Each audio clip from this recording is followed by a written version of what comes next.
大家好，講到台北嘅地下街，相信好多人都好熟悉。不過我就大鄉里出生，其實係第一次去行呢個地下街。咁原因好簡單嘅啫，因為機場去台北嗰個機鐵其實就係喺地下街嗰個範圍嚟嘅，而地下街亦都可以穿越附近嘅街道。而台北地下街呢，就連接咗台鐵、高鐵、捷運嘅淡水信義線、板南線、松山新店線嘅北門站，同埋桃園機場嘅捷運線。另外仲有台北嘅轉運站呢，都係喺地下街嘅上面嘅。台北地下街除咗係一個通道之外呢，佢其實都係一個地下商店街，入邊有好多唔同類型嘅商店，主要見到比較多嘅呢都係服飾啦、手工藝啦、呢個電子遊戲機啦、games 啦、動漫啦、figure 啦，同埋扭蛋呢一類嘅。咁喺夏天嚟講呢，地下街就相當之重要啦，因為佢有冷氣。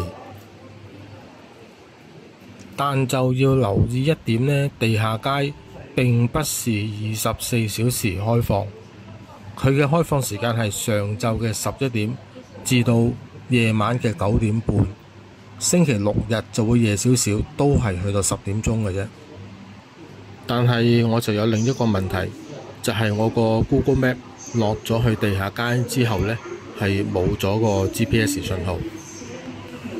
所以我呢條片最主要講呢，就係落咗去地下街之後，點樣可以去到自己想去嘅地方，唔會蕩失路。咁地下街冇咗 GPS， 我哋點呢？咁就唯有睇地圖啦。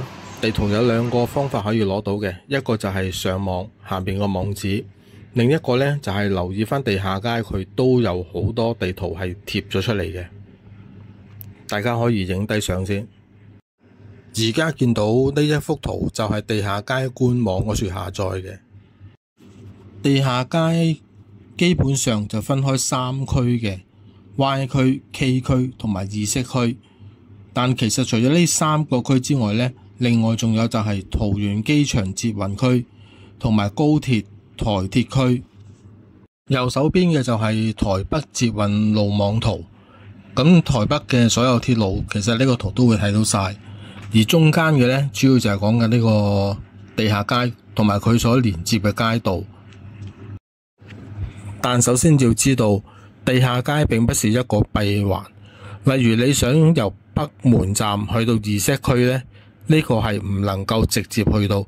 你係要由北門站先經過 Y 區、K 區，然之後先至可以去到意識區。我舉多個例子，如果我要由西門町去太原路我嘅旅館，咁 Google Map 上面呢，只會顯示到喺路面行嘅路線，就冇顯示呢個地下街嘅路線。如果我想行經地下街嘅，我就要先揾到由西門町去最近地下街嗰一個位置，我就會選咗意識區，因為呢邊條街係會比較旺啲，多啲鋪頭。另外嗰兩邊呢條街係好靜嘅。然後就係揾地下街最近我目的地嘅路線，落到地下街睇返自己要去嗰個區嘅方向，佢會有好多指示牌喺處嘅，然後再揾返自己出口嗰個 number， 就好容易呢就會去到目的地㗎喇。最後祝大家旅途愉快。